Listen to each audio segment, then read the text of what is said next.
What is good, y'all? Welcome to Let's Cap. I'm your host, Ronald Cabang from wagertalk.com and themoneyballer.com. Got a lot to go through today. We got 4 games in the W, and then obviously we have a full slate in the MLB. I will be joined by Chris B. Cappin in the WNBA section, and then Munaf will join me for the MLB section.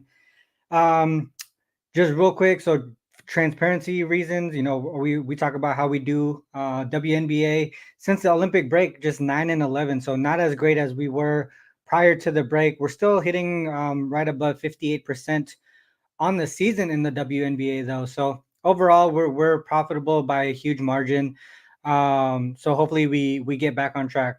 Yesterday I had the Liberty. Liberty had a bunch of chances to go up and cover that one. Um, that they ended up shooting, I think, like 35% off or something, 35% from the field. And then the other thing that I was thinking about too, initially I was looking at the team total under, for the Wings. I don't know why I didn't take that one instead of the spread. The team total under did end up happening, but I think it's just because I was looking at both the team total under for the Wings and the team total over for the Liberty. So to me, it only made sense to just go ahead and take the spread, but it would have been better off just taking that team total under. Um, with that said, we got four WNBA games to talk about, and then like I said, if you guys can drop any MLB games you guys want to dive into, we'll try to get through as many as I can. With WNBA back, I'm probably gonna start to ease up on MLB betting, just because I want to get focus on the WNBA primarily, anyways. With that said, let me share my screen. All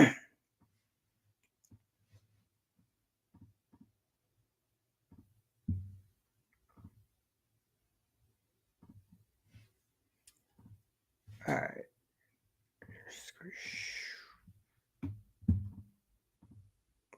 All right, so we have the moneyballer.com up, and we'll head over to the WNBA page. First game up, we got the Mercury and the Dream. So right now, we got +3, total at 162.5. We do have some movement though, if I'm not mistaken. It's come down. So it's come down to 1.5. Earlier today, it was at 3, and the total is at 163. We're seeing 162.5 at some spots as well. So if we go through the situational notes, some things backing the Mercury side here. The Dream, they've played 3 games so far after the break, and they won all 3. Surprisingly, they won all 3. I think they're switched up a few things here, especially on the defensive side of the ball, and we'll talk about that a little bit later. Then on the Phoenix side, they are 2-2, I believe. 2-2. They just faced each other a couple of days ago, and Atlanta won 72-63. And if we look at historical matchups, this is the matchup a couple of days ago, under by a huge margin there. And then Atlanta won by 9. And then Phoenix earlier this year, they won in a close one by 3. BG was not in the lineup at that time, and they barely went over. The total has come down from 170 to 166, and now to 162.5. Let's look at obviously the full season numbers are going to be off a little bit based on like how they played recently, but let's pull just after All-Star break real quick, just to show you some of the things. Actually, you know what? Let's just do last let's do last 10 games first, and then we'll see the swing on what the Dream have been doing. So last 10 games, we have offensive rating for the Mercury first, 11th in defensive rating. You can see here almost the opposite. So dead last in offensive rating for the Dream, and then defensive rating towards the middle of the pack. This does include like the last couple games, so that has shifted a little bit. But prior to that, they were really struggling on both sides, offensive and defensive. You can see here effective field goal percentage 11th, first for the Mercury. Solid defensively, both in the middle of the pack. Both teams getting to the free throw line at a high rate, but also limiting opponents to getting to the free throw line. This is where I think the Dream can get some advantage is the offensive rebounding. You can see Mercury, the worst defensive rebounding team in the league right there. Turnovers is an issue for the Dream, but neither team really forcing turnovers at a high rate. And you can see here the big difference between second chance points here for the Dream. That's where they are probably going to get not a majority of their points, but a good chunk of their points there. Um, you can see the paint defense real strong here. Field goal percent allowed is first in the league. Mid range is towards the bottom. Actually, both teams really struggling towards in the mid range. But you see here, Dream, a lot of their attempts are in the mid range. Corner three attempts are pretty similar there. As far as field goal percent from the corner three, Mercury is a little bit better than the Dream there. You can see them towards the bottom of the league. Also above the break three, towards the bottom of the league. So three is definitely towards the Mercury side last 10 games. But let's look at after the All-Star break real quick. You can see how their offense has gotten a bit better, and also their defense is towards the top of the league. And look at the teams that they faced: Connecticut, Seattle, and Phoenix.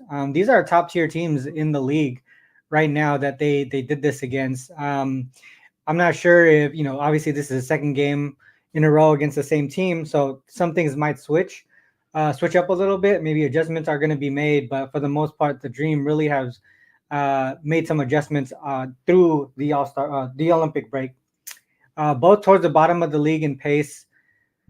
Their effective field goal percentage a little bit higher than dead last for the Dream there, and then obviously so that's come up from the last 10 games.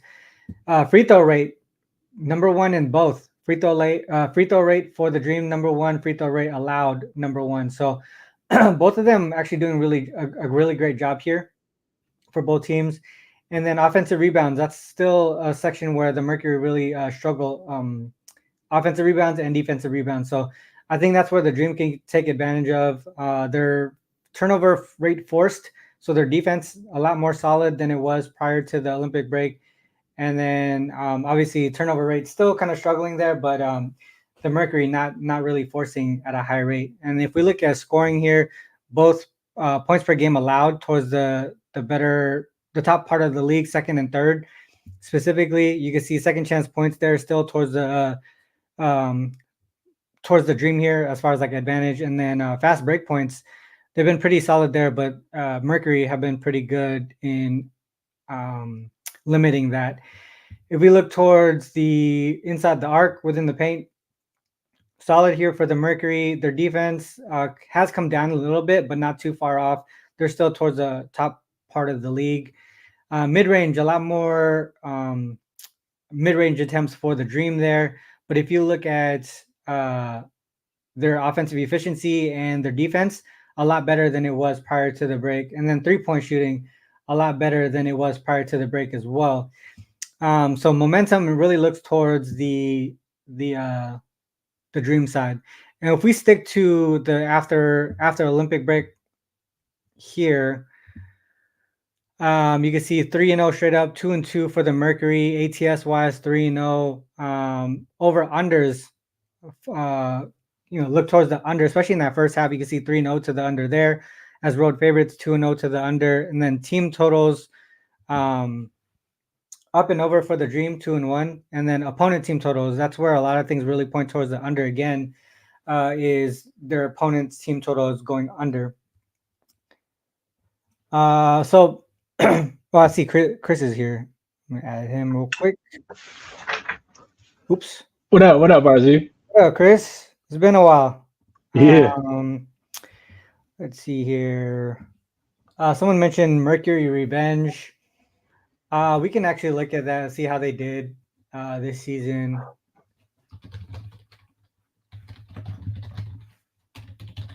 I don't know how long you were there, Chris, but I kind of just went through that game through the stats and trends real quick, and I kind of split it out to after the Olympic break, for the Yeah. most part. But I'm gonna pull this real quick, Mercury and Revenge angle.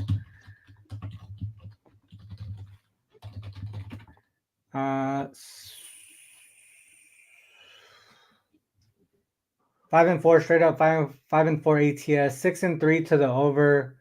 They failed to cover the last 4, and opponents getting up and over their team total in 5 straight as well. Let's look at what they do when they have the same opponent. This is the first time. All right, so let's look at the Dream. This is the first time for both of them to have back-to-backs against the same matchup. I was actually leaning towards the under and also the Dream on this one, Chris. What are your thoughts on this game? Yeah, I like the under. I see. I played first half under though. It's a smaller play, but I played first half under. I think I really like Atlanta the other day. I felt like they were gonna catch the Mercury sleeping. And a big part of it for me, when I did my show, I was talking about the travel spot for Yeah, Phoenix. So you're on a perfect page, I see. Since the All Star break, I think this is the fifth game for the Mercury now. yeah, Whereas and they've been traveling all over the place. Remember, they went to Chicago. I think we both were in Chicago in that game, and they smoked Chicago. Remember, first yeah, game after yeah, the break. yeah, Then they had a second leg of a back to back. They went to Indiana after that, and they lost to Indiana. Then they came home. They beat the Sparks. I mean, I'm sorry, they beat the Chicago, Chicago Dream, right? I mean, not the Chicago Dream, but Chicago the Sky. Chicago Sky, right? Yeah, And then they had to go to Atlanta. So they had 4 games. None of them was in the same building. Then yep, you have to fly all the way to Atlanta for another game, right? Whereas Atlanta, they had played 2 back-to-back home games against Seattle and Connecticut, and that was their third straight home game. So I really like them from that spot. I kind of feel like the Mercury can get revenge, but here's why I took the under specifically in the first half. I see. So I think even though I expect some positive aggression for Phoenix today, on the offensive end, they shot 2 for 15 in the first quarter and finished with 6 points in that first quarter. hmm, Um, I'm of the mindset that Atlanta defense though still continues to be a little undervalued when you're talking about like how well they've been playing defensively. In yeah, their last game, they I'm sorry, yeah, in their last game, in their last 3 games, they've actually last 5 games, I think, they've been number 3 defensive team in the W. And that lineup that they put out there, it's Alicia Gray, who I think her defense is underrated. Ryan Howard, Tina Charles, Jordan Canada, of course, and then Nas Hillman, who yeah, is a really big she's just like a very, very impactful player, specifically on the defensive end. She plays with a lot of energy. yeah, They got a defensive rating I see at 86.4 over their last 3 games with that starting lineup specifically. I think it's hmm, the best in the W over the 3 game stretch. Phoenix is also a team that relies strongly. I think I heard you mention this when I came in. They rely strongly on their 3 point shooting. yeah, And if they're missing, their offense can become very, very stagnant. This yeah, works into Atlanta's favor because in the last 5 games, Atlanta's actually been the number 1 defensive team against the above the break three, limiting opponents to I think just 25% from the 3 point line. So the reason I like I talked a lot about Phoenix offense so far, but the reason why I like the first half under in general is because Phoenix first half team total, because Atlanta's offense it's been wildly inconsistent as well. I think you mentioned it. In the last 5 games, they're 5-0 to the under, and they hmm, have a league low 34.4 points per game I'm sorry, per first half specifically. So the yeah, Dream haven't been scoring. Like I said, the league worst 34.4 points per game. For what it's worth, Phoenix, we think about the Phoenix Mercury, I know I do, as a fast-paced team that wants to get up and down. That's what Nate Tibbetts wants to do. Phoenix actually ranks dead last in first half pace. yeah, And the Dream are also playing at the 4th slowest pace over the last 5 games. Like their offense has just been wildly inconsistent. They were able to win that game. I actually thought they would go up and over their team total, but it really was just their defense. I do think that they're probably going to try to change things just a tad bit. I think dumping the ball into BG was something that helped them come back in that game. But I'm pretty sure, Atlanta is going to be they're going to probably have some double teams and some schemes for that as well. So yeah. Atlanta needs the game. I really want to take them again, I see, but I feel like they could potentially burn me here. And I do expect a better effort from Phoenix today. I'll just go first half under. I got it at 82.5. Do you know what it's at right now? Yeah, still should be. I think the total might have came down just a tad bit, but let's see. Best number I see right now is yeah, 82 and a half. It's still 82 and a half. I like the full game under too. I know the total it did drop, right? It dropped a little bit. Yeah. Do you think we should key in on Mercury's team total under? Um, so let's see what their team total is for today. Because I thought about that as well. I just feel like they're gonna make a few more shots. I think they shot what 31%, 31.9% from the 3-point line. And I Mhm. expect them to chuck. I think they were 6 for 19. So total is 163 for the full game. Their team total is probably what 82, 83 maybe. Let's see. Yeah, 84 and a half. I still feel like the dream is the right side. Whether or not the Phoenix Mercury bounce back offensively, I agree. I they're agree. Real quick, I see. You know what else? You know what? I don't know if you pulled this or not, but something I got from you that I looked at after my show, so I hadn't shared this at all.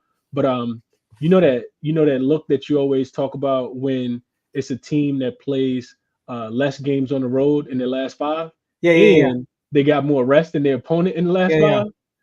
This actually they fall into that system as well, and that's a 56% ATS streak as well. yeah, And this season, there's actually been really strong, 62%, well, 61.5%, 35 and 22 against yeah. the number.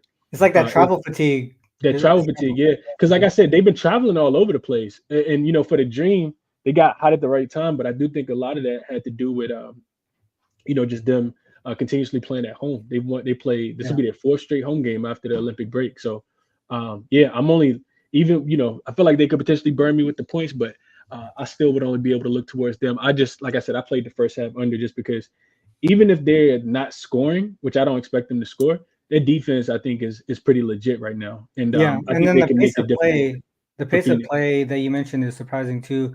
I thought that was the most surprising thing that I learned. Like Phoenix plays that slow on the like That's last slow. 5 games. Yeah.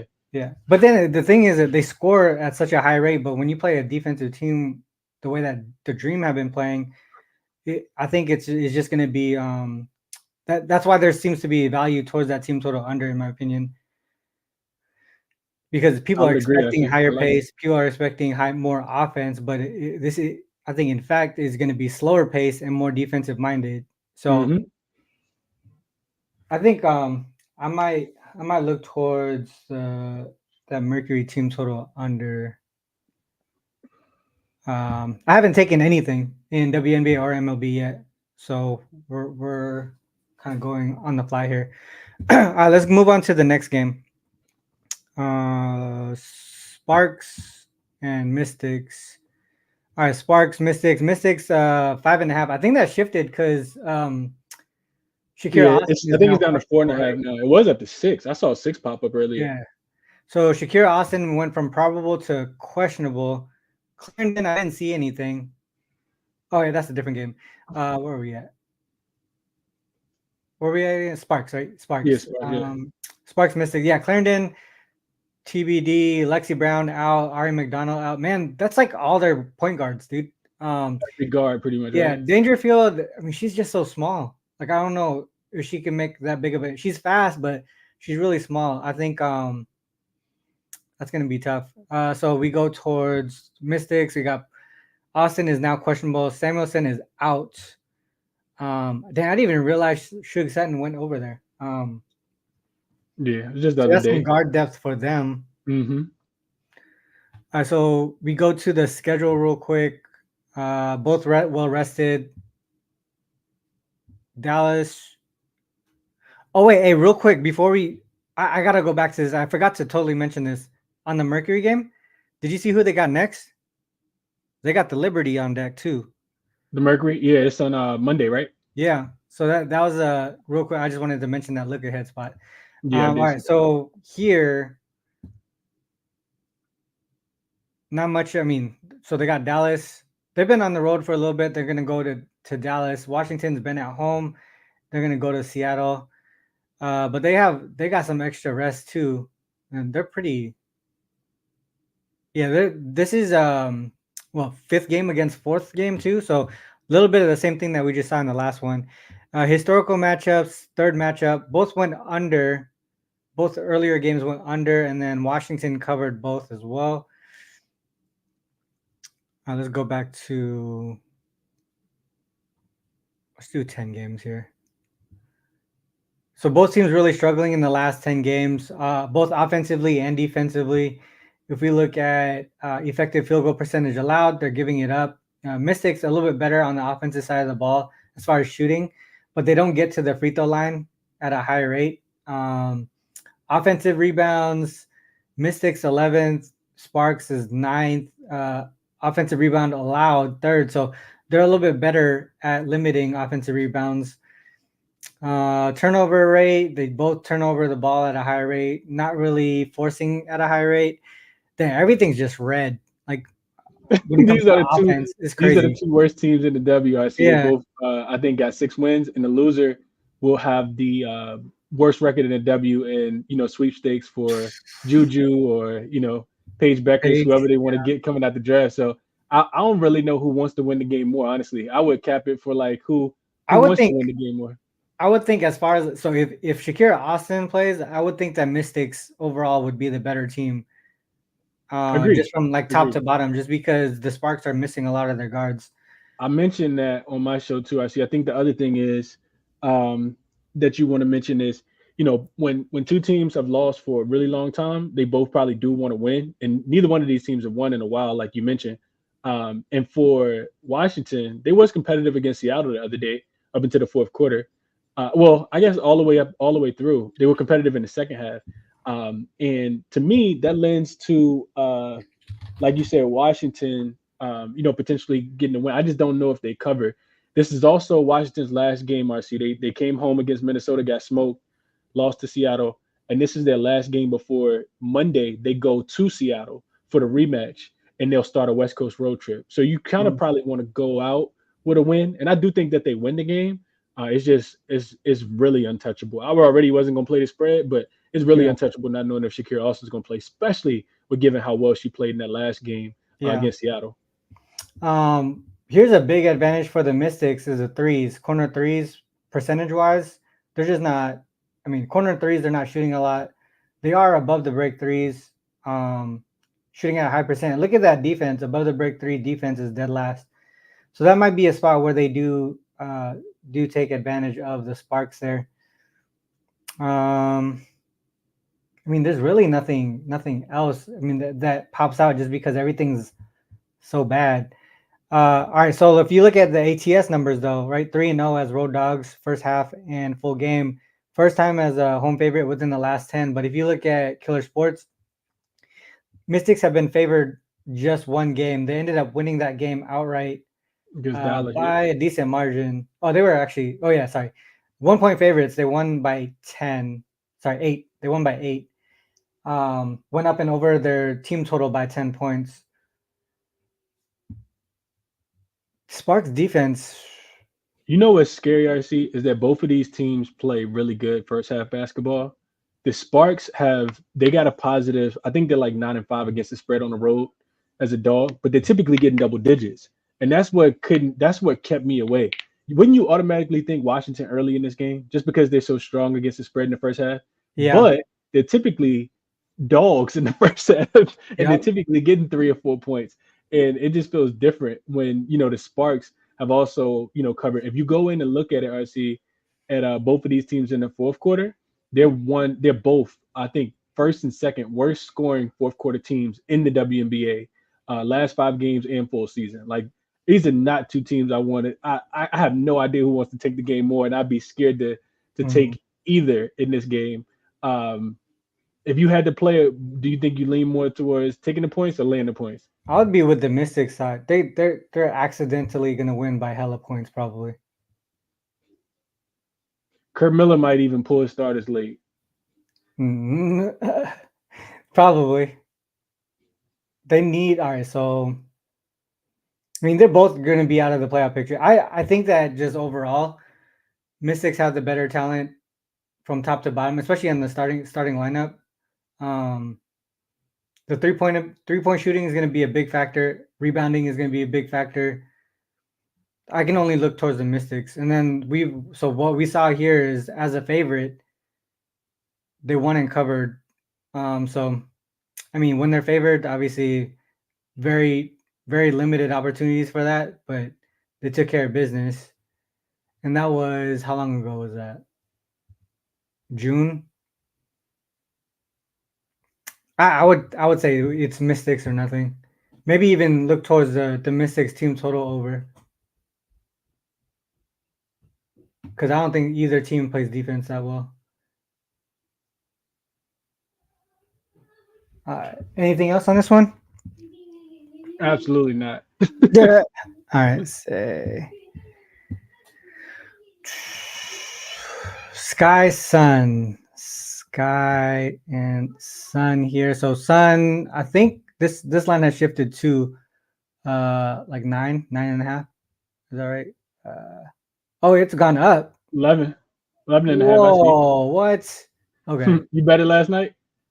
No, I wish I did though. Oh, okay. I was looking towards the sun, but in a different way. All right, so maybe we could talk it out. All right, so sun here. We do have a baller system on the sun. I think they're the right side, even at this number. Chicago have been playing terribly. All right, so schedule wise, they got the Chicago has the aces on deck in Chicago. Connecticut Sun though, they do have the Liberty tomorrow, so that's a huge look ahead for them. They've been kind of traveling everywhere. No, this is what second consecutive home game, so they didn't travel there, but they're gonna have to travel to New York, not that far away, I guess. And then on the opposite side, the Sky here, they've been traveling what fourth straight game. Um, Historical matchups, overs in the last two. Uh, so Connecticut won both, but 1-1 ATS on the season matchup. And if we look since the Olympic break, it says All Star break, but it should be Olympic break. Sky here, dead last in defensive rating, dead last in pace. Um, Suns offense has come back to life a little bit as far as like offensive rating and effective field goal percentage. Just because I know prior to getting Mabry, they were, I believe, 11th or 12th prior to the break. So their offense has come back up a little bit. Getting to the free throw line at a high rate. Sky send both teams send opponents to the free throw line at a high rate. Decent offensive rebounding percentage for the Sun, but Sky number two. Obviously, that a lot of that has to do with Reese. Turnovers, Sky take care of the ball, but Sun first in forced turnover rate. If we look at scoring, second chance points is where the Sky would have most advantage, but everywhere else is towards the Sun. And if we look at points in the paint, or yeah, paint attempts, these are both teams that live in the paint. You can see as far as like efficiency though, both offensively and defensively, the Sky are struggling there. They get a lot of attempts in there, but they're just not making them at a high rate. Mid range is where another spot for the Sky that they could take advantage because you can see Sun mid range field goal percentage allowed 10th there. 3-point shooting definitely towards the Sun side. This is something that they've had to get better at too because they were struggling from the three prior to the Olympic break, but having Mabry there be able to spread the court a little bit more, I think that's helped a lot. These are some of the trends for Olympic break. You can see the opponent team totals going over, especially for the Sky 3-0 to the over in the first half.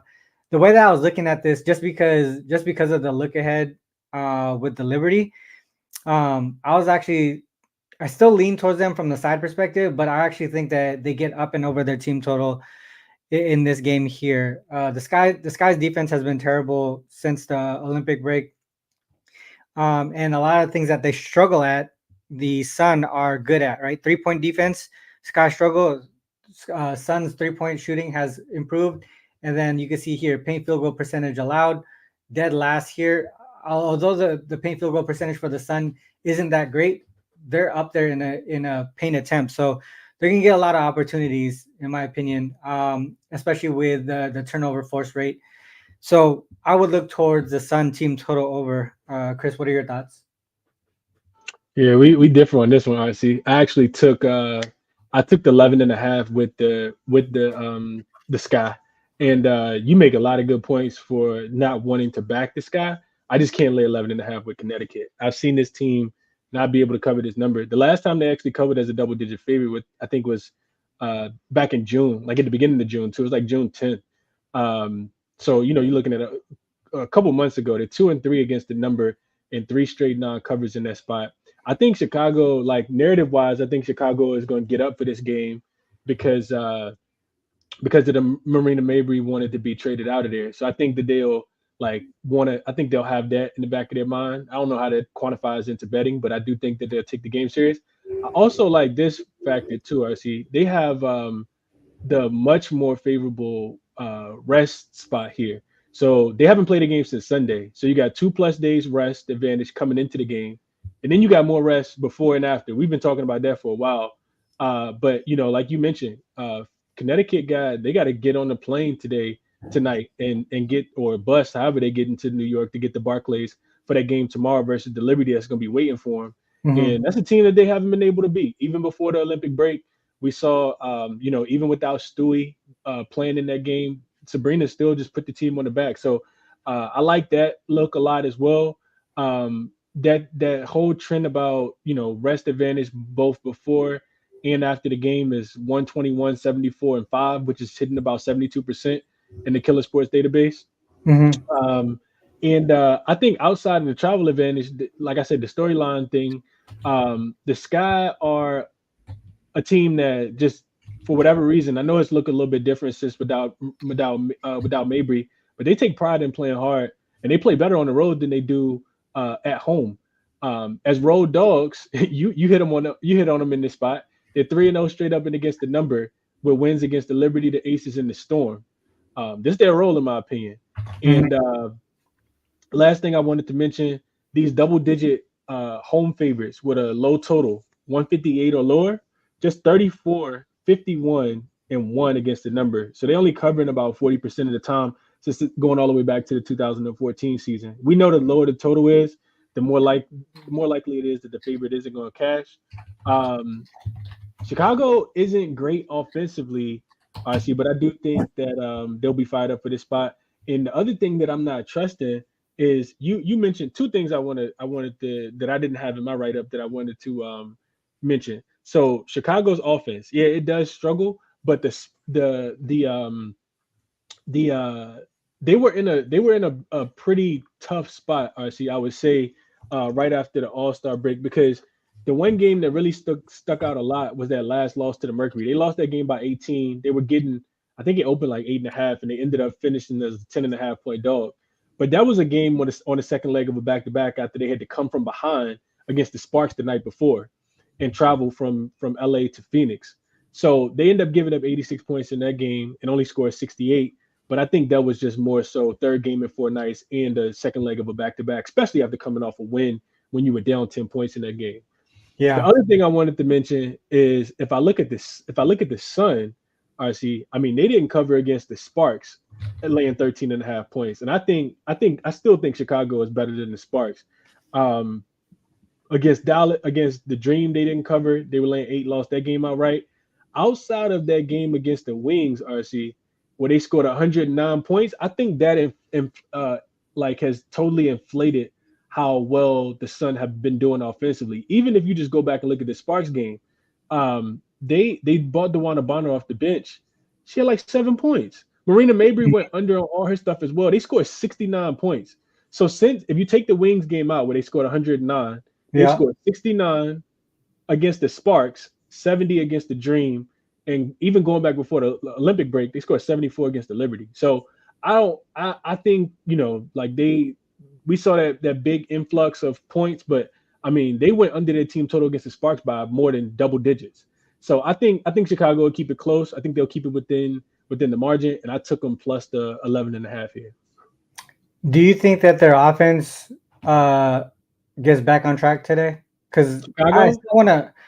All right, so if we look at the matchups, right? So matchup perspective, overs on both of them, and then some of the trends that I was just pulling up while you're diving into it, right? So we talked about the two overs that they faced each other. If we look at Sky as double-digit dogs, they're 3-0 uh, to the over. they're 4-0 to the over, uh, right? They their offense in that role, they get up and over just because maybe the opposing teams kind of let off defensively. And I think if we look at Sun and they went over regardless. So when they're on the first leg of back to back games, they went over in that other game too. even though it went into OT, they went over in regulation just by looking at the score right there. Um, I maybe I pivot off of that Sun team total over and just take the over in general, especially if you think that this guy can get up and over. I don't know if this guy gonna be able to get up and over us. See, one thing that scares me about betting on this guy to find their offense is that since Marina Mabrey, like, yeah, you can say, you give him a little bit of a pass in that spot against the Phoenix Mercury, right? Because they won the second leg of a back-to-back third game in 4 nights. They had to overcome a 10-point deficit the night before. But I mean, even with the game before against the Sparks, they only scored 69 versus the one. I'm sorry. They scored the Sky only scored they scored 90 against the Sparks, but they had 65 against the Mercury. I don't think I can't quite say it's gonna be a like an offensive explosion because where are the points gonna come from outside of when you think about the Sky playing basketball, RC, how do you think about them scoring? Offensive rebounds with Angel Reese and then Kennedy Carter. So I Yeah, don't know if they're going to be able to generate a whole bunch of points. I also just never trust it. I know it's a super low total, 154, 154 and a half, but I never trust this I can't trust the Sun to do anything. They, like I said, they were held to less than 70 by the Sparks, bro. You can't yeah. score less than 70 against the Sparks, especially when you're playing at TD Garden. Like you are playing in Wait, with against the Sparks, wasn't Dejanay out? no, Dejanay had 19 points. She still shot less than 50%, What game was but she out? she was out the game before. She was out against the Uh, whoever they played the game before. Who the was that? Dream. They played against the Dream. The Dream. She was out for that game, I Uh, think. okay. Damn, it's a lot. It's a lot to get through. I'll probably pivot off of the Connecticut team total over and just take the over in general because the matchup perspective says to take the over, and also like I looked at the Sky when their totals are under 160 or under 155, and they tend to go over as well. All right, let's move on to the last game here. Aces Lynx. So this is that rematch from a couple days ago. This game was pretty crazy. Um, the Lynx just shot lights out, dude. I think they shot like 60% from the field, 70 from three pointer, something like I don't know, some It was ridiculous it was percentages. it was 59 from the field and 58 from three. Yeah, it was crazy. All right, so Lynx they do have a game tomorrow against the Fever, so that's something to look into there. But the Lynx, there's a couple baller systems that back the Lynx. Historical matchup, third of the season. Lynx 2-1 straight up and ATS. Last two that went over. Minnesota. The first matchup did go under by a huge margin. If we look at some of the stats here, let's look at last 10. Try to include Chelsea in there. Defenses have improved. You can see the Lynx offense kind of struggled. That's the reason why I look towards the under the other day. But man, they just shot like crazy. What what's interesting, RC, and what you're not gonna be able to get numbers for Yeah. is if you look at the last 10 for the Lynx, it's gonna have those games in there where Fee didn't play. Remember, she didn't play before the Olympic break. Oh, She's that's only true. they, Yeah, they yeah. played Minnesota twice, and then they played I'm sorry, Minnesota. They played the Mystics twice, and then they just went on the road to Vegas. So she's only been back for 3 games. Their offenses look totally different, night and day, Yeah. with feet on the floor versus off the floor. Her 100%. and Asia are the only players in Makes the a lot of sense. WNBA averaging 20 and 10 right now. Yeah, that makes a lot of sense. So Very we're efficient too. expecting that offensive efficiency to improve. And you heard it right after the game. You know, like Kelsey Plum was just like she couldn't do nothing She said, against "I her. got cooked." She got cooked. She got nothing. She can't even do anything Courtney about it cooked me. either. She a And cone on defense. We've been saying that for a while now. I know I've been yeah, saying it for a while. so so the Aces obviously they're gonna have to adjust in some type of way defensively, right? They're not gonna just keep Kelsey on her, knowing that she's just gonna get cooked regardless. Offensive rebounds, Aces dead last. Um, man, who else is missing for? Let's look at the injuries real quick. So no one really missing for either team right now. No, I think it's gonna be pretty clean. Yeah. All right. So with all that said, we're looking at the same stats, same trends from the last game. obviously the offense for the Lynx is going to be better than prior to the Olympic break. In these situations here, home dog Lynx 2-1 straight up, 2-1 ATS on the season. Road favorite, not a good spot for the Aces. The unders still look like a spot. Man, do you think that the Lynx kind of let down offensively here? Because I think I want to go back to the under again in some type of way. Uh, I like first half under. I see, and it's not for a lot of trends reasons. It's just because, as you mentioned, they got um, absolutely annihilated. I think at one point in the first quarter, the Lynx had made seven straight shots when Fee hit that shot with no time left on the shot clock. It was like seven straight shots. They scored above 20 points in each quarter. And Becky Hammond talked about it as well. She said if they're not going to play defense, they're not going to have a chance to win, especially against the better teams in the WNBA. I think we would agree that the yeah, Lynx probably a top three team right now in the WNBA, especially with Fee being healthy. So I like first half under. I think pace of play probably slows down. I think you get a much better defensive effort. Maybe even if you watch that whole interview with Kelsey Plummer, I see she did take a shot at the refs too and said they weren't allowing her to be physical. They were calling the fouls, and there's been so much inconsistencies with that the screen. defensively. She was So talking about if screening you, too. yeah, I think if you expect the Aces to be able to play the defense that they want to play, um, it lends itself to a first half under. That's the way that I would look. Just some regression. We don't expect the Lynx to, shoot 50, 60% from the floor again. We expect the Aces to play much better defensively. Here's my problem, and you can pull this up for the people I see. If you look at the Aces after a loss, the way that they get back, and it might just be I was trying to make sense of it, why the trend was so strong. They just they just end up going over the next game. I don't know if it's because their defense turns into offense, which allows them Mhm. to score more, but it's just a whole. What is that number? I see. I don't have it in front of me. Uh, 7-2 to the over. 7-2 to the over. If you look at it on the road, I think it is even stronger. Like they just scored a ball for whatever reason on the road after a loss. Gotcha. So, all right. So the other thing that I was looking at towards the link side, so I was looking at revenge angles, right? We talk about the revenge angle.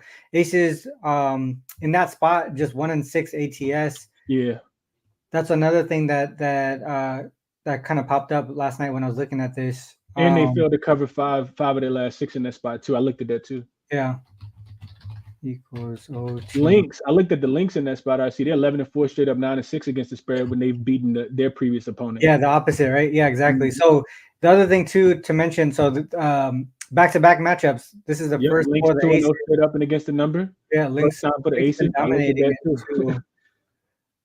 I could still only look towards the Lynx from a side perspective. Um, You know this opened at Aces plus, plus yeah, two, and it's yeah, moved 4 it points. shifted real quick. Hmm. Uh, what was I gonna look at here? Oh yeah, PW. How you feel about what Mark said in the comment section? RC, he said Lynx plus two, they're just a better team. You think the Aces? You I think it's think kind Lynx of are the unfair? better team. I Like think so too. I, overall, I really overall. really do.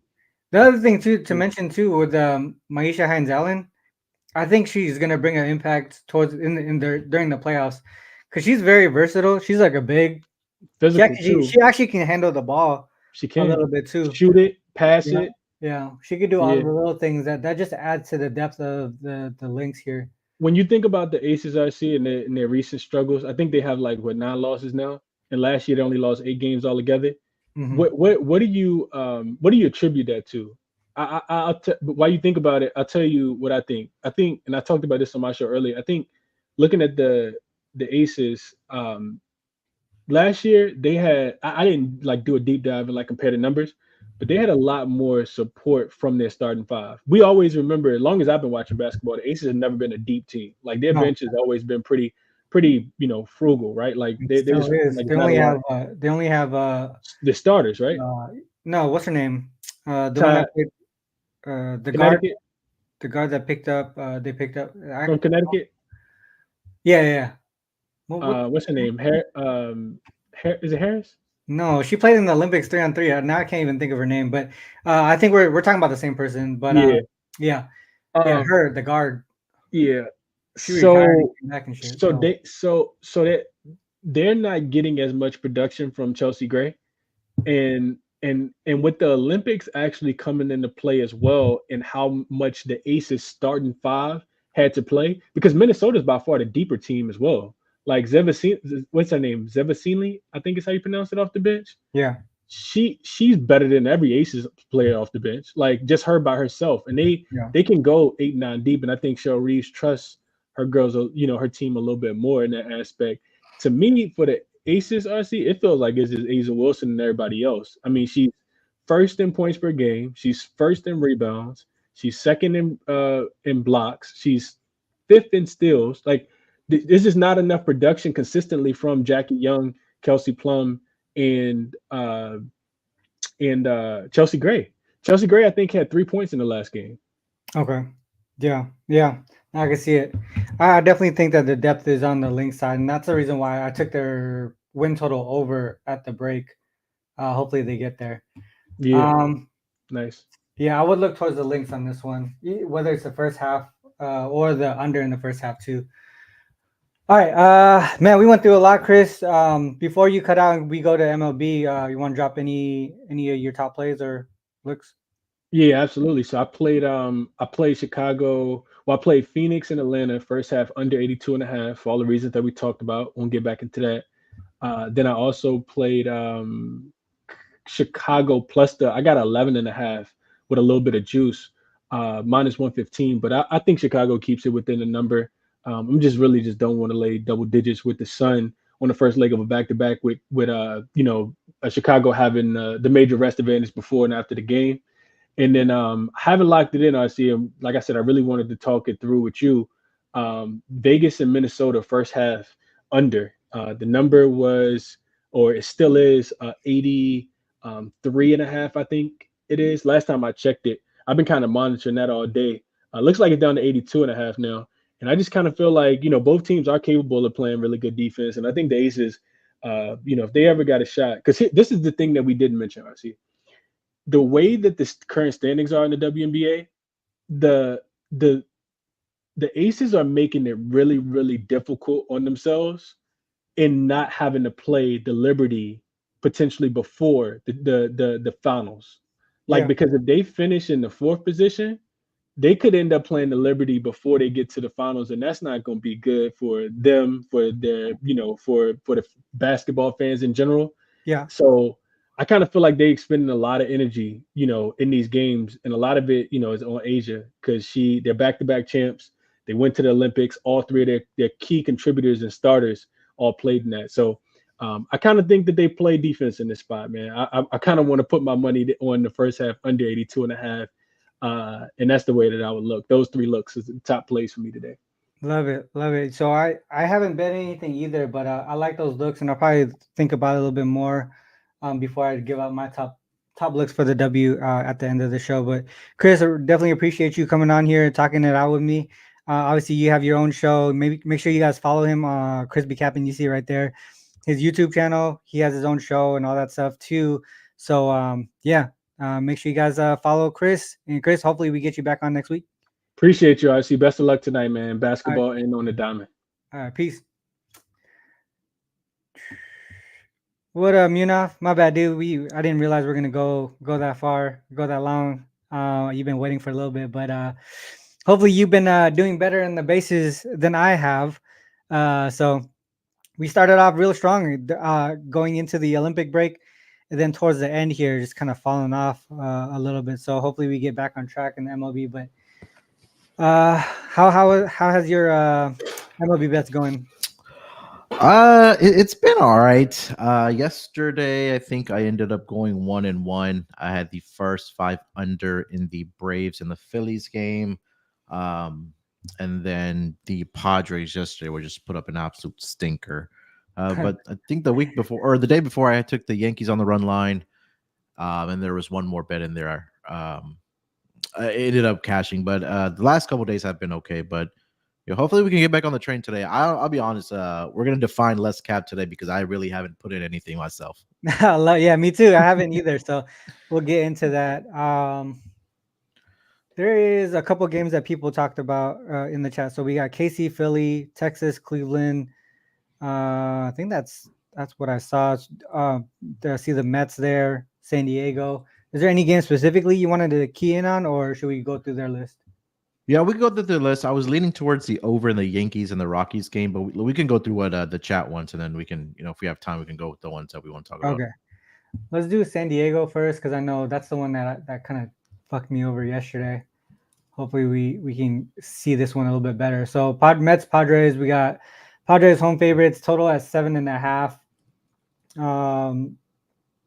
Matchup rating is a 0. So bullpen to the Padres, everything else to the Mets. If you look at schedule, Mets won yesterday 8-3. That was Severino versus Cease. We have last few starts here for Blackburn with the Mets.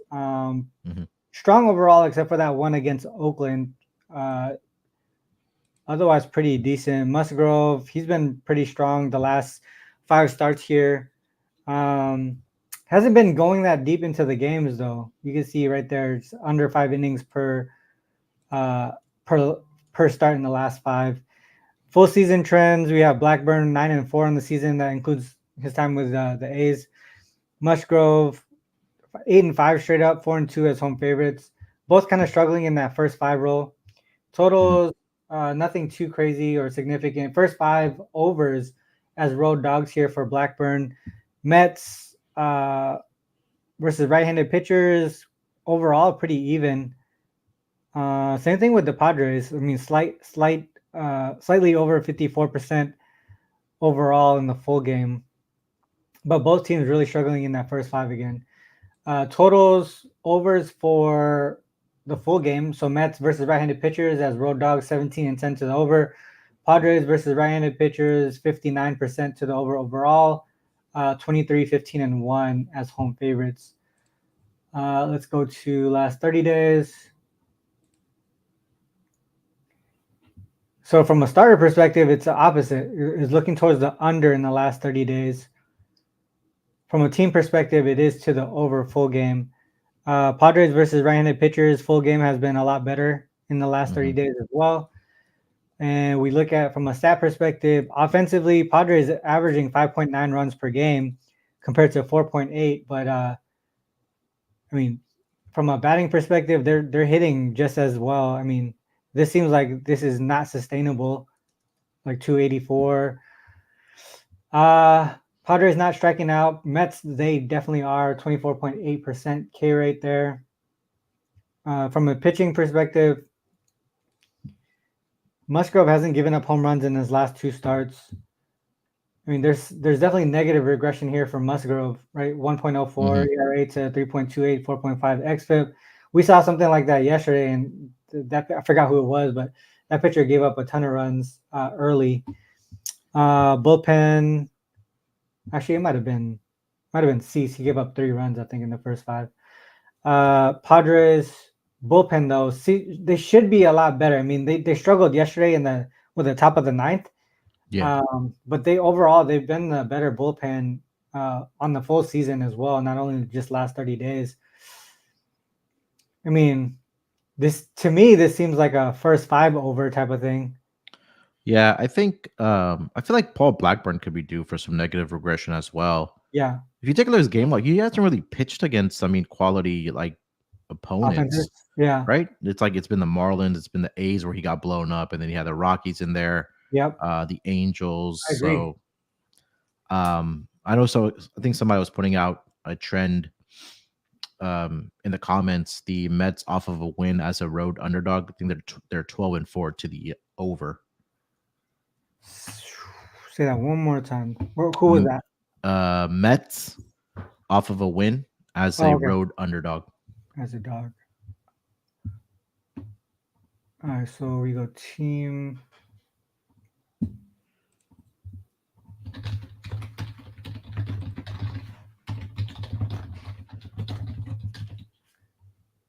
AD.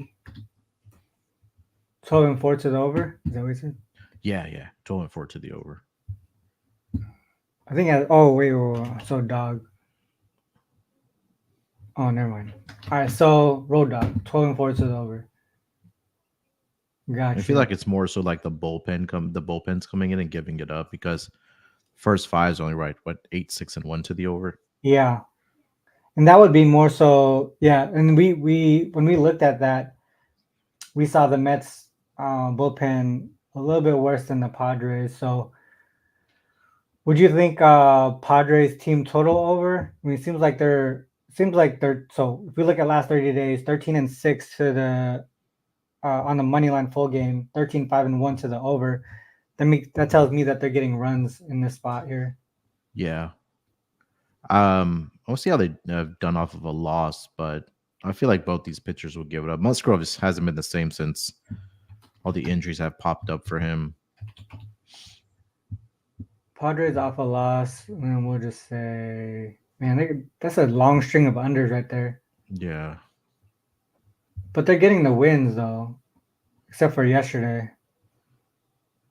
They're putting up. It's like they're not giving up the runs; they're scoring themselves. But That's interesting. All right, so let's go to Musgrove real quick. Oh man.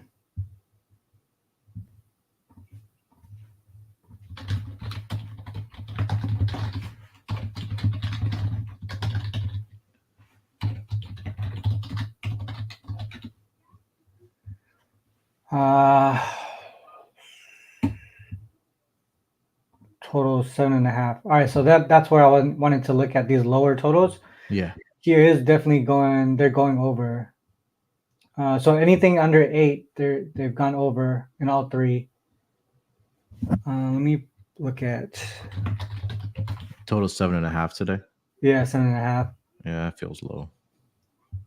Yeah, I would think over, dude. I think It's been over. all 8 and then double digits in the other two. Yep. So Musgrove negative regression, Blackburn negative regression. Mets bullpen gives it up in this spot. It just seems like an over. Yeah, Not even first 5. Just take the full game over. full game. Yeah. Yeah. Okay, I like that one. Take the over. Yeah. I like the over. It moved to 8 from 7.5 to 8. So it seems like we're going in the right direction. So that makes sense to me. All right, so let's actually do the Yankees one because I know you wanted to see that one. Yeah, that's cool. Fuck, I didn't do the banner again. All right, Yankees, Rockies. So Yankees heavy favorites at home. Totals at 8.5. Got the edge here to the Yankees from a bullpen perspective and the offense. Starting pitcher to Freeland though. Okay, let's look at schedule. First game of the series. Colorado's offense is struggling. 3-1, 3-3. If we look at the Yankees, did well against Cleveland, but they struggled against Detroit here. Last 5 starts for Freeland, gave up 5 earned runs. Oh, these are at home. On the road, the last 2 starts, so only 1 run given up to the Angels. Got lit up here against the Giants on the road. Mm-hmm. Rodon at home. Man, we gotta clean this up. These canceled games or whatever they're called. So last one at home did really well against Texas. Another one at home against Toronto, pretty decent there. Give up 3 earned runs. Let's look at full season trends. Rodon 15-9 straight up as home favorites. Really strong here. 7-1-1 first 5, 7-2 full game. Overs on the full game 15-8-1. You can see here Road Dog 5-2 for Freeland.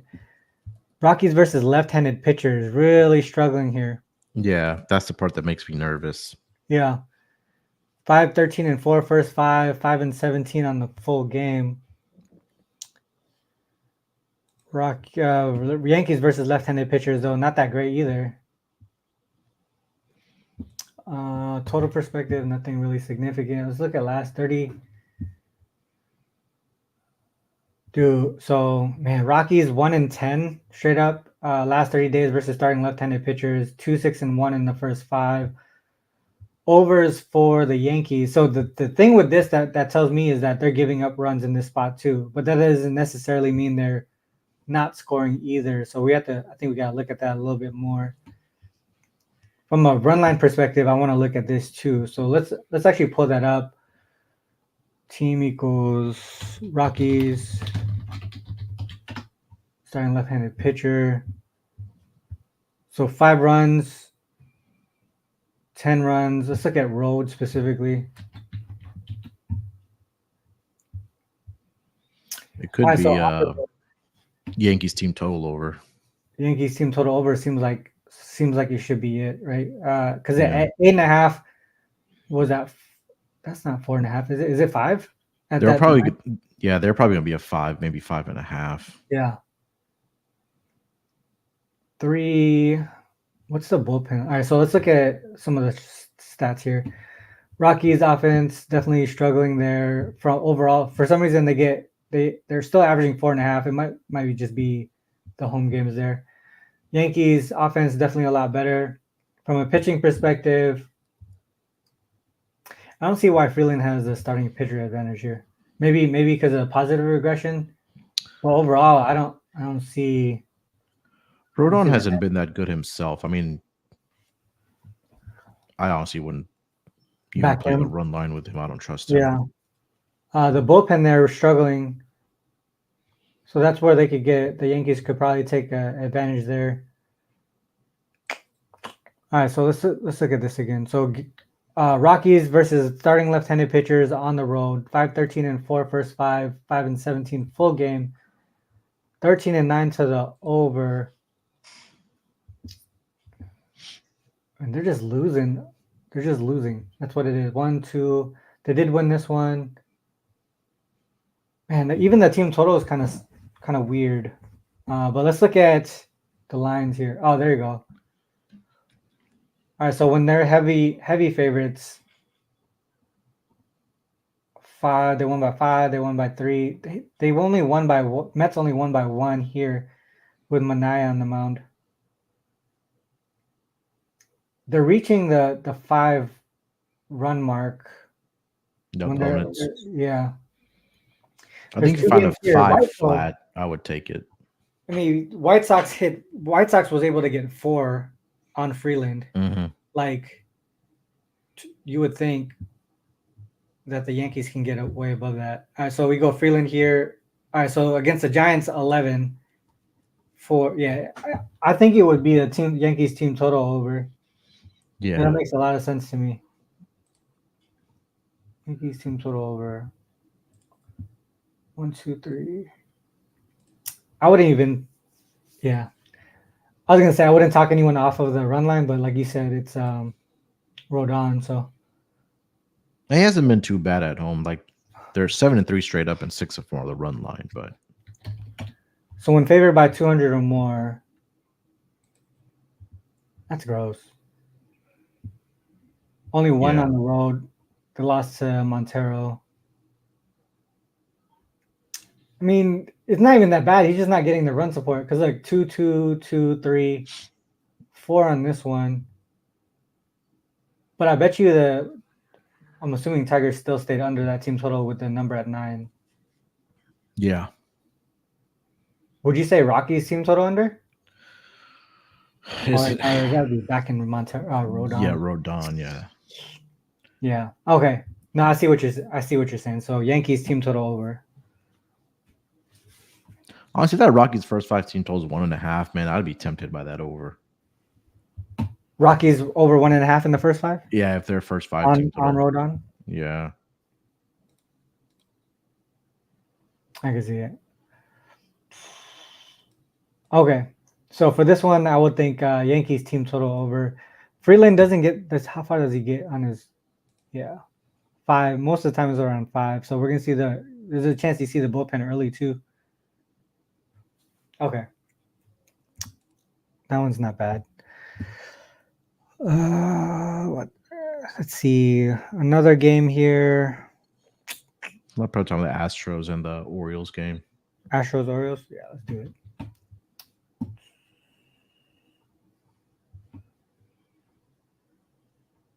Astros, Orioles. All right, so we got Orioles. Actually, Astros slight road favorites here. We got Hunter Brown versus Povich. 0 on the matchup rating. We look at the schedule. 6-0 yesterday for the Astros. And Brown last 5 starts. Been pretty good the last 5 starts. Just this one here against Pittsburgh where he struggled. Looking at Povich, kind of inconsistent. There's one here that 6 runs were given, 6 runs were had, but only 3 earned. A lot of control issues in the game in some games, so very inconsistent. Like 0 walks here, but 5, 3, and another 0. Super inconsistent. Only lasted 1 inning here. Gave up all that. Okay, and then let's look at full season. Full season, Hunter Brown first 5, 14-8-2. Unders for Hunter Brown overall, but overs for Povich. Astros versus left-handed pitchers, nothing really significant there, kind of right in the middle of the pack. This one's interesting. So Orioles versus right-handed pitchers overall doing well. Home dog specifically though haven't won a game at all. Overs for the Orioles, unders versus left-handed pitchers for the Astros. So this is like opposites, like wherever you look. All right, so let's look at last 30 days.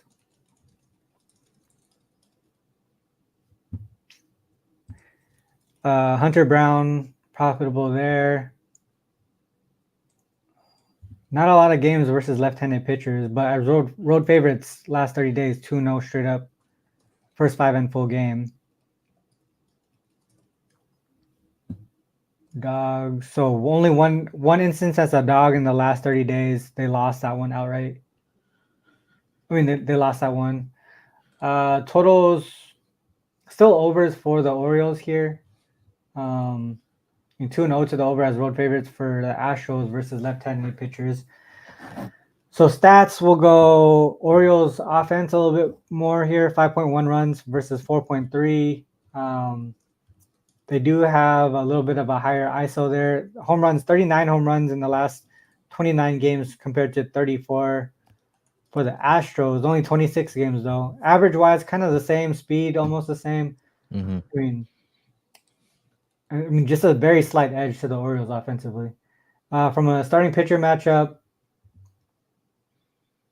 I mean, Hunter Brown definitely has the edge here.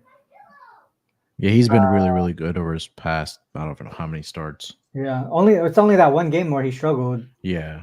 Right there. And this was when he, like, beginning of the season, he was like fade material, but he's really turned it around. Yeah. Povich, I mean, none of his numbers really pop out here. The fact that he hasn't given up a home run, it's only 2 starts. I feel like there's potential negative regression for Povich there. And their bullpen is not that great either. Some negative regression for the Astros bullpen as well, though. What are your thoughts on this one? I was leaning towards the over. I mean, you mentioned Kate Povich's numbers, man. He's not good at all. I kind of want to see how much of the bullpen was used up yesterday for both these teams, especially for the Orioles, because I know Corbin Burns got hit early. I'm not sure how many innings he lasted yesterday. I was just keeping an eye on the score, but let me see. So he did go 5 2/3 yesterday. Let's see who they used out of the bullpen. What do you think about what Apollo says? I don't get this line. Makes me feel like the books think the Orioles win. Like the line is kind of shaded a little bit. I mean, I don't think they would make Kate Povich a favorite, honestly. Makes sense. Bullpen. I think most of the advantage is the starting pitcher, right? I mean, just looking at the last 5 starts. I think if you want to play Astros, maybe like first 5. Team total or like money line. Oh, gotcha. Yeah, at this number, money line makes sense. But I think it would be with the advantage, starting pitcher advantage to the Astros, it would probably be juiced to the Astros for first 5, right? Oh yeah, 100%. Let me see.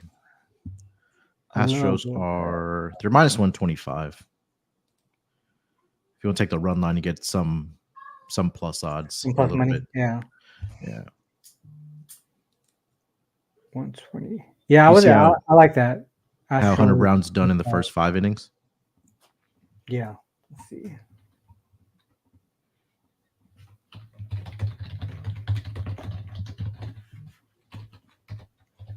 Oops.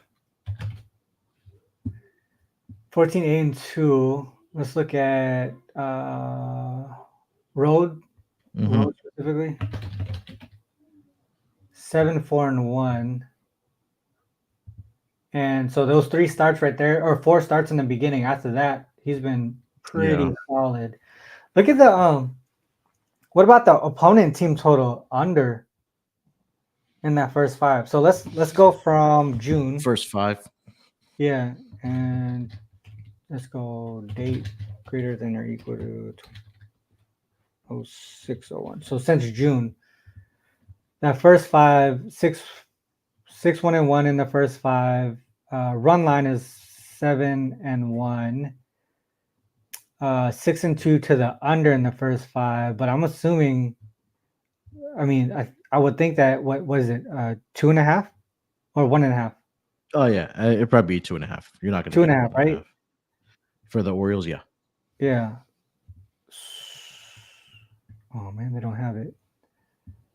I mean, it would be either money line, first 5 money line, or first 5 run line For the Astros, yeah. for the Astros, or Orioles team total under. Man, that's kind of dicey though. Team total under on the Orioles. Yeah. So they didn't score yesterday. I mean, maybe their offense is struggling They got right now. shut So out yesterday. yeah. Can you see how they 3 do after off of a shutout? Yeah, that's a good point. Let's see.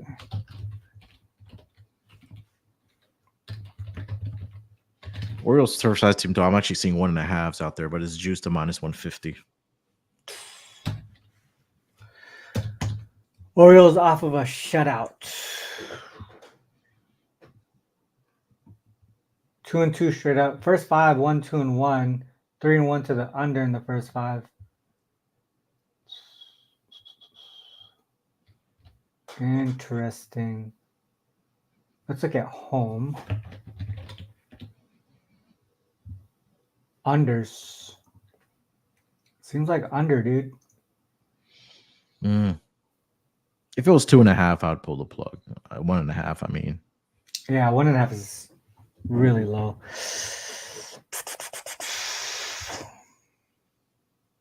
Maybe just stick to that first 5 Astros. Astros money line. Yeah.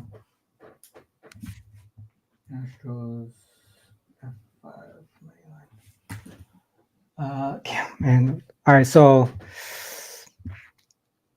and WNBA went really long. Let's do one more. I gotta head to the money baller meeting.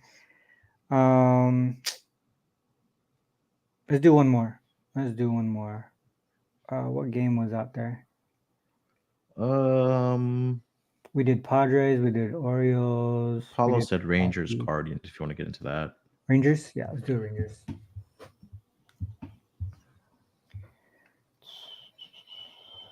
Rangers, Guardians. All right, so Rangers, Guardians. We got Guardians as home favorites here. Total at 7.5. Slight edge to the Rangers. So the rating system thinks the Rangers should be favored. Schedule first game of the series. Rangers are rested, but their offense been kind of inconsistent. yeah, the offense has Oh my God, really been struggling. Well, I mean, look at Cleveland though. Cleveland's not been that great either. They got one game right there where they scored 9. Other than that, they've been struggling too. Ugh, that's gross. All right, so let's look at full season. Last 5. So this game didn't happen. Oh, right here, it did happen. All right, so 3. I mean, he's been giving up runs, home runs as well. One in each of his last, on average, 1 per start. Giving up hits. Bybee, I mean, he's been pretty consistent here. Good control too. I mean, I would think that they have the starting pitcher advantage there. So The trend Guardians. perspective, yeah. Yeah, 100%. 18-6 full game, 8-3 as a home favorite. Look at it. So Eovaldi and the Rangers they don't like this spot at all. Road dog. They're not winning in the first 5. Just 1-4 straight up on the full game. Total is nothing really significant there. Versus right-handed pitchers, this is interesting. So 13, 14, and 5 in the first 5. But look at that. 22-10 on the full game. So the Guardians bullpen keeping them alive really is what it looks like. Yeah. Road dog situation here, 11, 18, and 3 in the first 5, 11 and 21 full game. Again, nothing really significant from a total perspective. So last 30 days.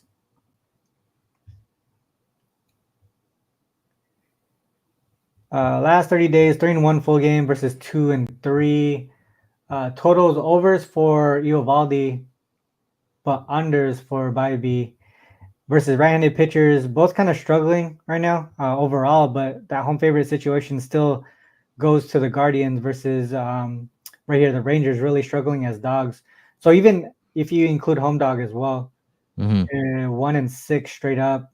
If you do just road in general, 2-8. So when they're not at home or a favorite, they're really struggling. GB mentioning Guardians 12-3 in the first game of the series, and I think first 5. Sorry, as a home favorite. I'm sorry. Guardians? Yeah, Guardians home favorite in the first game of the series. Guardians home favorite first game of this series, 12-4 straight up. Yeah. 8-6, 8-6-2 in the first 5. Winning by at least 2 runs on average. On average, yeah. It's really like you mentioned, like that bullpen comes in, they absolutely just shut it down. Yeah. And I don't think they played yesterday either. That gap between the first 5 opponent is less than a run per game. Yeah, and I don't think they played yesterday either, if I'm not mistaken. Let me just. Yeah, they got rest. Yeah, so that bullpen got some rest yesterday, so they should be. Oh man. No, actually, I'm sorry. They played the Yankees yesterday in the early day. But look at this one's interesting though, because you can see positive regression with Eovaldi and negative regression for Bybee here. But yeah, but the bullpen is where the Guardians definitely have the advantage there. Both offenses kind of struggling here. Home runs, so I mean, neither team really. They're both teams' ISOs towards the bottom of the league. They are getting some home runs though, 33 and 32. Guardians offense is not that great. This seems like an under type game to me. Rangers, what is the total? 7.5. Okay, so it's pretty low. Yeah. Dang. Guardians and under. I mean, that's first game of the series, home favorite. So let's actually look at the opposite side real quick. So we go Rangers, road dog, Rangers, road dog. First game. Whoa. Okay. So 3-12 straight up. So total opposite. So just take the Guardians. I think so. Oh, yeah, look at this. All those 12 straight losses. First game of the series as home dog. Road dog. Sorry. Yeah. Let's do dog in general. Bybee's 8-3 straight up at home as a home favorite. And this just seems like a fade the Rangers spot. Can you do after All-Star break? AASB, yeah. As a dog. Actually, let's just do first game of the series. Rangers first game of the series. Yeah. 4-5, and then we'll say road. Just 1-2. Not much. And not much. And then dog. The dog roll is where they struggle. 0-4 straight up. You would just be Guardians first Guardians money line. Yeah, just Guardians on the money line. It's not that pricey.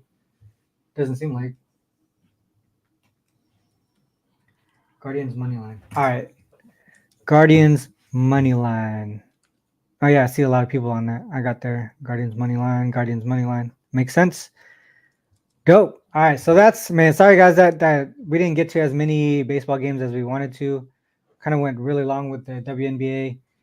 Let me pull this down real quick. All right. So before we get into the top looks though, I do want to make sure we shout out the moneyballer.com right there. We use the site every day or every show basically to go over the stats trends. We also supplement it with some of the SDQL stuff, like Killer Sports, Give Me the Dog, and any other insights. I mean, it's not we're not completely there yet, but we want it to be a one-stop shop, right? We're going to be able to query on stuff as well on the moneyballer.com pretty soon here, hopefully. And we're adding more filters and all that stuff too, as we get more data, as we acquire more data. And so, the moneyballer.com, the site we use today, you saw the trends, stats, all that stuff. NFL is on its way. We have the beta page for the NFL already, so we have all the stats and trends from the previous season. WNBA is back up and running with that stuff. We have the team totals and all that stuff too included. You could, I didn't bring my laptop in Vegas. I used it on my phone. You can see like you could just handicap through your phone because it's set up in that specific way. It's optimized for it. You don't have to zoom or anything like that. It just looks good. It's almost like an app, but if you just go to the website, it fits perfectly. Also the Discord, the moneyballer.com/Discord. Go in there. You got guys from who's out here putting information out, like GB. He's in there providing stats and trends every single day. We want to hopefully get more active in there as well to get more people in there. So yeah, just sign up themoneyballer.com if you want to try it for 7 days. We have a 7-day subscription to try, and then if you like it, upgrade. If not, you did your due diligence and you figured maybe it's not value to your handicapping process. But I mean, there's guys like myself who do it for we do it for a living. Ski, Chris, all these other guys at Munaf, and the guys over at SGPN, they're all using it there. Wager Talk's all using it. Hopefully you guys see value in the website. But yeah, so make sure you go over there, themoneyballer.com. All right, let's go to the top looks. Let's go with you first, Munaf. I'm gonna go through my list. Yeah, honestly, it feels like the game we just talked about. I know came in not liking much for today, but I think like the way we broke down the Guardians game, Guardians money line, and then Astros first 5 money line. I think is worth a great look as well. So, I think I'll go with those two: Guardians money line and the Astros first 5 money line. Yeah, I agree. For MLB, those two were definitely the two that made the most sense. Like the way we broke it down, a lot of things kind of backing those plays there. So Astros first 5 money line, Guardians money line on the full game. WNBA, man, we went through a lot, but man, there was a lot to go through there. I think that let me look at the numbers real quick. Basketball, WNBA. I just want to make sure the lines are still the same. Sun Sky. I think the Sun and Sky game. I kind of want to go to the over there, specifically Sun team total over. Mm-hmm. I don't. The Sky defense has been really bad lately, and I think the Sun has been in some bad situations. I know they got a look ahead, so I kind of want to stay away from the spread, especially with it being double digits. I want to stay away from the spread, but focusing on them being able to score and get up and over their team total. And that team total is 82.5. Seems like a lot for the Sun, but the Sky's defense has been really struggling. Then the other one I wanted to look at was the Mercury team total under. Mercury team total under. I like the Dreams defense coming out of the Olympic break. Mercury's offense looked a little messed up since coming back. I think DT has been struggling. BG, I mean, their rebounding numbers and matchup numbers between these two teams put a lot of emphasis on Dream getting extra opportunities. So Dream's defense has been improving on their defense, forcing turnovers, and their offensive rebounding gives them more opportunities to score too. and that limits the number of opportunities the Mercury score. So team total under on the Mercury side. Then I gotta look towards the Lynx in that last game, whether it's the full game or the first half. I'm probably gonna focus in on that first half Lynx, just because they also have a look ahead tomorrow. And we know that the Aces typically start out slow, especially on the road. So those would be the top three looks on the WNBA side. Before we cut out, Munaf, I want to make sure you get to shout out all the work that you've been doing, because I know you already started with the NFL stuff. Baseball continues to go almost every single day. Yep. So make sure you want to give you some time to shout out your shows. Yeah, no, I mean, like you mentioned, just catch me over at the Sports Gambling Podcast Network in the midst of obviously MLB season. And then, like you had Chris on earlier, me and Chris are doing the propcast dedicated specifically just to player props. We're doing our division previews for the NFL.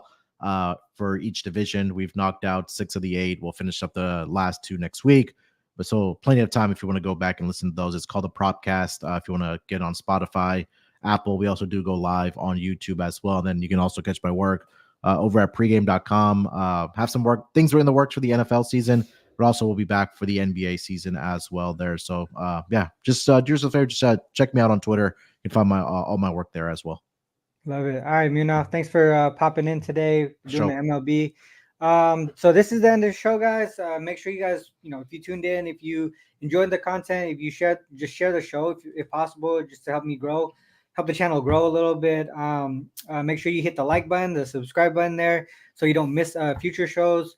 Also, don't forget to check out the links in the description, like all the sources that we use today, all our Instagrams, our YouTubes, our Twitter, and all that stuff. And you can see Munaf's Twitter right there on the front page or on the screen. What else is there? Make sure you guys go to the Discord, themoneyballer.com, visit over there. And as always, I always have to end the show like this. Remember, whether you fade or follow, it is on you to make that call. Good luck with all your actions. Till next time. Peace.